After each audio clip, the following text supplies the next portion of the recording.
Hommes, c'est comme les sardines. C'est par la queue qu'il faut les attraper. Oh, maman, t'es pas d'accord? Apparaît Élise qui a l'air bouleversée. Élise, cette fois ce n'est plus possible. Il veut que l'on supprime les ordinateurs du bureau. Qui? Fanatox. Et ton mari, qu'est-ce qu'il dit? Amen, comme d'habitude. Amen, ça m'étonnerait. Enfin, d'accord, c'est plus Amen, mais tu m'as compris. Hélas. Et en plus, il est là, toujours mielleux, qui tourne autour. Et autour de toi, il ferait bien son miel dans ton nid. Élise. Oh, maman. Oh, oh, comme tu dis. Mais ça me donne une idée. Quoi? Est-ce que tu penses que ton mari, il irait jusque-là? Jusqu'où? Ben, accepter que son saint parmi les saints couche avec sa femme. Oh, maman. Quand vous n'osez pas dire oui, vous autres les j'aime bien, vous dites oh, en faisant la bouche comme un cul de poule. Tu penses qu'il ne dirait que oh, que veux-tu? Laisse. Ben voilà. Laisse le vieux singe te tourner autour. Et je m'arrangerai pour faire venir ton mari et qu'il voie l'autre. Tu veux que... Elle a l'air horrifiée. Non, non, non, non, je te demande pas de coucher avec ce crapaud, non. Mais laisse-le approcher et se déclarer. Mais je ne pourrais pas, il me dégoûte trop. Ça, je comprends. Mais c'est la seule façon d'ouvrir les yeux de ton mari, qui est complètement envoûté par ce singe savant. Mais tu veux récupérer tes ordinateurs ou tu préfères la pointe-bique? C'est une question? Je vais essayer. Mais toi, reste à côté. D'un type pareil, on peut tout craindre. Promis, je veillerai au grain. T'inquiète, maman. Moi aussi, je veille au grain et s'il te touche... Ça, c'était Marie qui était intervenue. Maman, qu'est-ce que tu fous là, toi? On n'a pas besoin de petites filles, c'est l'affaire des grandes personnes. Marie. Élise, tu veux vraiment que papa ait la preuve de la saloperie de ce bonhomme? Élise. Oui, c'est une idée de maman.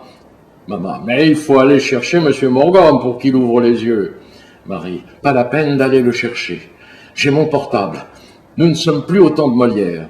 Élise, d'accord, mais cela me gêne que tu sois là. Cachez-vous vite tous les deux, mais pas trop loin. T'inquiète, ma belle, je reste à côté. Moi aussi, attention, c'est lui qui arrive. Merci, merci, mais ça va aller. Ne vous inquiétez pas. Marie enclenche son portable et elles sortent toutes les deux. Élise feint de passer sans s'arrêter et c'est Fanatox qui l'accoste. Souriant et charmeur, il a un paquet dans les mains. Allah n'est jamais au hasard qu'il agit et il vous envoie au moment opportun. Qu'Allah, dans sa grande bonté, vous maintienne en bonne santé du corps, mais aussi de l'âme, et fasse de vous une musulmane complète et parfaite, comme il a si bien commencé à le faire. Je vous remercie pour la santé du corps et pour celle de l'âme, justement. Justement, j'ai ici la burqa que j'ai fait spécialement confectionner pour vous. C'est que, admirez comme le point de cet ouvrage est d'une délicatesse miraculeuse. Les petites mains de nos ouvrières font de vrais miracles quand on leur demande comme il faut. Et pour vous, chère Élise, je leur ai demandé comme il faut. Vous pouvez me croire. Je vous... Ne craignez rien, Élise. Votre mari, ce pauvre monsieur Morgan, est parfaitement au courant. Il m'a encouragé à venir vous l'apporter et à m'assurer moi-même qu'elle est à votre mesure et à votre goût. Précisément, je voulais... Mais bien sûr, j'apprécie tout particulièrement votre pudeur, Élise, mais votre délicieuse pudeur, votre excitante pudeur. Je veux, tiens, prends-la. Il lui met dans les bras la burqa sans qu'elle puisse résister. Je le fais coudre pour toi, spécialement dans de la joie, dans de la soie, venue de Perse tout exprès, de la soie rose, comme ta peau si fine. Il s'approche encore et elle se retire. C'est que Phanatox, perdant manifestement toute retenue. Je te comprends, Élise, et je t'approuve. Comment n'y avais-je pas pensé parfaitement, mon amour? Comment es-tu venu au monde à l'appel d'Allah? Nu. Tu es venu au monde nu, et c'est nu que tu dois être sous ta burqa. Je me retourne, je t'imagine nu, sous cette protection de soie qui laisse apparaître tes formes divines. Entre Mama qui intervient vivement. Oh là là, vous avez amené une robe pour le carnaval. Oh oh, elle vous ira bien, monsieur Phanatox, ça c'est sûr. Elle prend la robe que Madame Morgon, décontenancée par l'hystérie de Phanatox, tenait dans ses bras, et elle la remet à celui-ci. Phanatox, toi, l'envoyé du diable. Furieux, il veut la frapper, mais c'est Élise qui reçoit le coup et qui part en courant. Phanatox, Élise. Il entreprend un mouvement pour la poursuivre, mais il trouve Mama devant lui. Mama, oh là là, on n'est pas en terre d'islam ici, eh? On est en France, c'est pas tous les matins bat ta femme, si tu ne sais pas pourquoi, ne t'inquiète pas, elle le sait. Ici, c'est un pays civilisé. Ici, le proverbe, c'est ne bat pas une femme, même avec une fleur. Dans nos pays, on respecte la femme. Et Phanatox, nos pays et notre religion, tu n'es plus musulman. Tu sais combien il en coûte dans les pays d'islam de renier sa religion. Tu le sais, sorcière. Lapidation. C'est ça qui t'attend quand nous aurons conquis ce pays, ce que nous avons entrepris. Vous êtes vraiment un sale type, vous, hein? Heureusement que l'islam, ce n'est pas vous. Marie bondit furieuse dans la pièce en brandissant son portable au-dessus de sa tête. Marie, salaud, infâme salaud, triple salaud, tout est là. J'ai tout enregistré, infâme pourriture arabe. Phanatox. Oh, cela suffit, les Fatma. Tu rêves, petite salope de Marie? Réveille-toi, ma belle petite vierge. Tu n'as pas lu le Coran? On nous promet 12 petites vierges dans ton genre, quand nous, les hommes, nous serons au paradis. 12 petites salopes dans ton genre. Maman, si au paradis, je dois trouver des salopards dans ton genre, je préfère choisir l'enfer tout de suite. Phanatox, mais tu l'auras. Je t'ouvrirai moi-même la porte de la chaudière du diable. Mais pas pour Marie, si elle est bien sage, ni pour la belle Élise. Avec son avorton de mari, elle aussi est sans doute pratiquement vierge. Oh oui, j'en suis sûr. Marie montrant à nouveau son portable. Imbécile! Dans le désert d'où tu viens, on n'a pas entendu parler des portables qui sont aussi de petites caméras, mais ici... Phanatox. Mais ici, en Agen-sur-Marne, nous avons installé tous ensemble un petit morceau d'islam. Ici, les hommes sont de vrais hommes.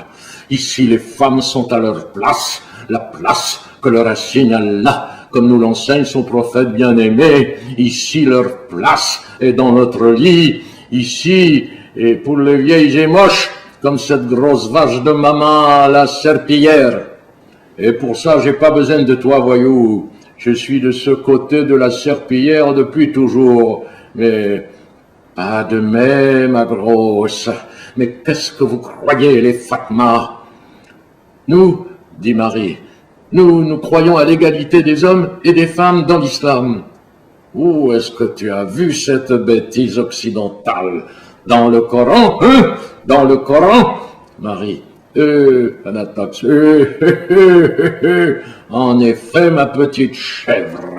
Les chèvres pour les guerriers au combat Et les femmes, elles ont une fonction première que de satisfaire les désirs des hommes qui sont les guerriers d'Allah.